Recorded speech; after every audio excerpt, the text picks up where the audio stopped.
रुक्मिणीबाई, श्रीरामजी पठाडे आणि आपल्या इकडचं नाव डांगे डांगे मॅडम, सर्वांच्या आत्या, त्यांनी आयोजित केलेला हा कीर्तन महोत्सव श्री नरसिंह भगवंताचा जीर्णोद्धार कलशारोहण सोहळा आणि श्रीमद भागवत कथा, या भागवत कथेचा आजचा 6वा दिवस आपण मोठ्या आनंदात समाधानात पार पडत आहोत. आज आवर्जून असणारे उपस्थित सर्व गावातील ग्रामस्थ मंडळी, माता भगिनी, पुरुष मंडळ, उपस्थित सर्व महाराज मंडळी, श्री हरिभक्तपरायण, तालमनी, तबला अलंकार आमचे श्रीकृष्ण महाराज चव्हाण, श्री हरिभक्तपरायण,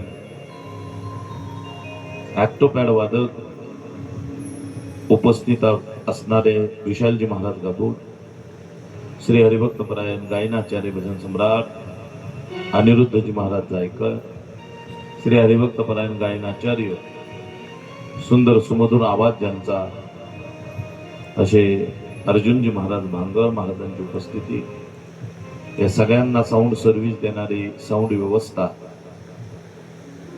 या व्यवस्था करणारे साऊंड सर्व्हिस आणि त्या सर्व्हिसचे ऑपरेटर आमचे परम मित्र धीरज भैया, अतिशय गोड आवाज देतोय, मध्ये मध्ये सूचना देणारे आमचे आबा हे आज समोर उपस्थित आहेत. आज आमचा सन्मान शाल श्रीफळ देऊन केलेले आमचे लक्ष्मण भाऊ ढगे, सोजरबाई भोजने, सोजरबाई भोसले यांनी मुद्दाम सन्मान आज या ठिकाणी शाल श्रीफळ आणून सन्मान केला, त्यांचे धन्यवाद. आणि उपस्थित सर्व श्रोते मंडळींच्या उपस्थितीमध्ये भगवंताचं गोड असं चिंतन, आपल्यापर्यंत आवाज यावा, आपल्या मोबाईलवर आपण दिसावं, आपलं चित्रीकरण व्हावं, याच्याकरता अट्टाहासानं समोर उभा असणारे तुळजापूर प्रतिष्ठान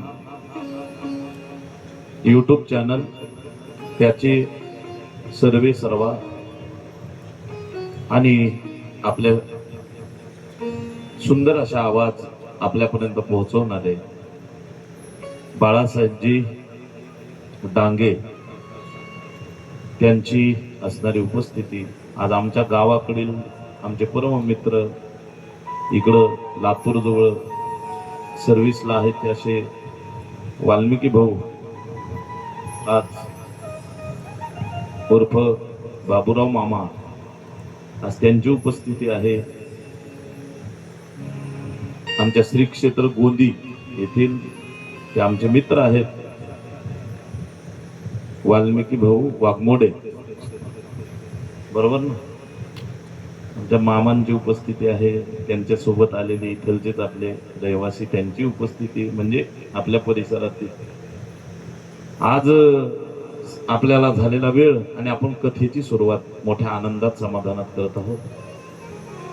लक्ष द्या, कृष्ण जन्म, कृष्ण कथा, कृष्ण अवतार आपण काल पाहिला. गोकुळामध्ये भगवान कृष्ण परमात्माचा अवतार झाला आणि अवतार लीला केलेला आहे.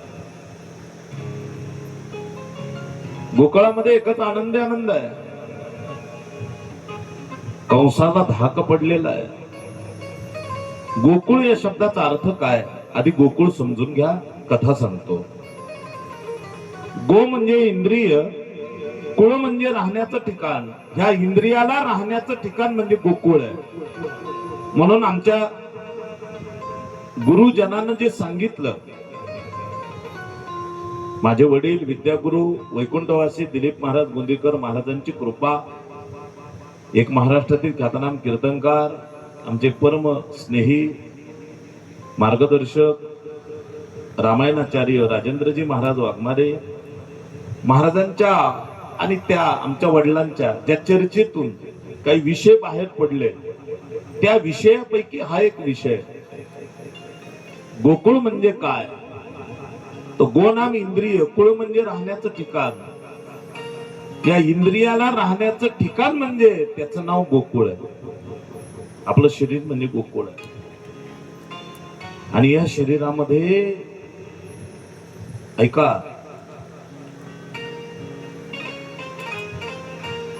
बोध नावाचा नंद आहे. बोध म्हणजे आपण जन्माला आलोय कशा करता, आपण मनुष्य जीवनाचं सार्थक काय करावं, हा दृढ निश्चय होणे आणि सार्थकी मार्गाला जिज्ञासू वृत्तीनं लागणे हे निर्माण झालेली भावना, त्याचं नाव बोध. हा बोध नावाचा नंद, श्रद्धा नावाची यशोदा आणि बोध आणि श्रद्धेच्या पोटी ज्ञान नावाचे भगवान श्रीकृष्ण येतात. ज्ञान नावाचे श्रीकृष्ण परमात्मा, हे या गोकुळाचं वैशिष्ट्य आहे. पण आपल्या शरीरात बोध नाहीये. आपल्या शरीरात काम, क्रोध, मद, मत्सर, दंभ, अहंकार असे विकार आहेत.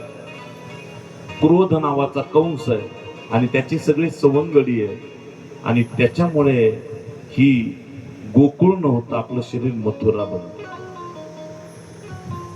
आपल्या शरीराची मथुरा होऊ देऊ नका, आपल्या शरीराचं गोकुळच झालं पाहिजे. मग आता गोकुळावर राक्षस कोणते येतात? या शरीर रूपी गोकुळावर पहिला राक्षस येतो, त्याचं नाव आहे अविद्या, जिला काहीच समजत नाही. अविद्येचं रूपांतर वासनेत होतं, कारण ती सजते, नटते, वासना तयार होते आणि पुतना सजून नटून गोकुळात आली, या शरीर रूपी गोकुळात आली. काय गोड श्लोक आहे का? कंसेन प्रहिता घोरा पूतना बाल घातिनी शिशोश्चार विघ्नन्ति पुरग्राम व्रजादिषु.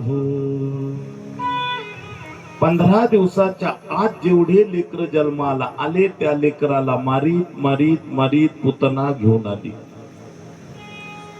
सगळ्यांना मारीत आणली, सगळ्यांना काटा काढत आली, सगळ्यांना मारायला लागले. मारत असताना देवानं सगळ्यांना मारायला का लावलं, हा महत्वाचा मुद्दा आहे. चांगली बुद्धी देणारा तोय, वाईट बुद्धी देणारा तोय. मग देवानं लेकर मारायला का लावले, याचं कारण काय? लक्ष द्या बरं. देवानं लेकर मारायला लावले कारण पापाचा घडा भरल्याशिवाय भगवंताला सुद्धा त्यांचा अंत करता येत नाही. म्हणून पापाचा घडा भरला पाहिजे, तो भरवण्याकरता भगवंतानं तिला लेकर मारायला लावले. पूतनानं लेकर मारले. नंद राजाच्या घरी आली, यशोदा मैयाच्या समोर आली. यशोदा मैयानं तिला घरात नेलं. कोण आहे? तुझी बहीण आहे. कशा करता आली? लेकरू झालं एवढ्या दिवसानं ते पाहायला आले. नेमकेच 15-20 दिवस झाले होते लेकराला. लेकरू पाहण्याकरता आली, कन्हैयाला पाहण्याकरता आली. लेकरू पाळण्यात झोपलेलं होतं. पुतनेनं लेकराच्या जवळ गेली, देवानं डोळे झाकले. ऐका बरं, बारकाईनं चिंतन आहे काय? देवानं डोळे झाकले. डोळे कशा करता झाकले? देव घाबरला पुतनेला, घाबरायला आला होता तो. सगळ्या विश्वाला घाबरणारा तो घाबरायला आला होता का? डोळे का झाकले? अरे पुतनेचं काय पुण्य की भगवंताचं दर्शन होतंय तिला. ही पुतना मागच्या जन्मीतली यमराजाची बहीण होती. तिचं नाव होतं रत्नप्रभा किंवा रत्नमाला, असे दोन्ही नाव तिला दिलेले आहेत. जिने वामनावतारामध्ये भगवान वामनाला पाहिलं, वामनजी महाराजांना बलिराजाच्या मस्तकावर पाय देऊन त्याला सुतलाद घातलं. बलिराजा सुतलाद गेला, त्यावेळेस तिच्या मनात कपट निर्माण झालं. असा मुलगा जर माझ्या ताब्यात आला तर मी विष पाजून त्याला मारून टाकणार, त्याला मी विष पाजून मारून टाकणार, त्याचा मी अंत करणार, असं त्याने सांगायला सुरुवात केली. असा ताब्यात आला की मी त्याचा अंत करणार, घात करणार, असं बोलू लागलेली. आणि इतका विकार, इतकं चरित्र तिनं ऐकलं आणि ऐकल्याबरोबर बोलायला सुरुवात केली.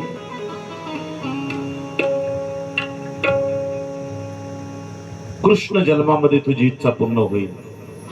हे पुण्य पाहण्याकरता देव डोळे झाकतोय. डोळे झाकण्याचे कारण अनेक आहेत. दुसरं कारण आहे देवाचे डोळे म्हणजे चंद्र सूर्य. चंद्र सूर्याने विचार केला, देवानं जर पुतणेला मोक्ष दिला ती आपल्या नगरीमध्ये नको म्हणून डोळे झाकून घेतले. तिसरं कारण डोळे झाकण्याचं,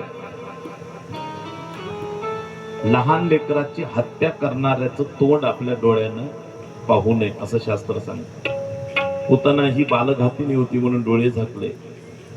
देवानं डोळे याच्याकरता झाकले की तिला आपल्याला दर्शन द्यायचं नाही, पाहायचंच नाही म्हणून तिचे डोळे झाकून देव बंद झाले. त्यावेळेस पुतणीनं बळच घेतलं, मांडीवर घेतलं, मुखाची स्तन दिलं. देव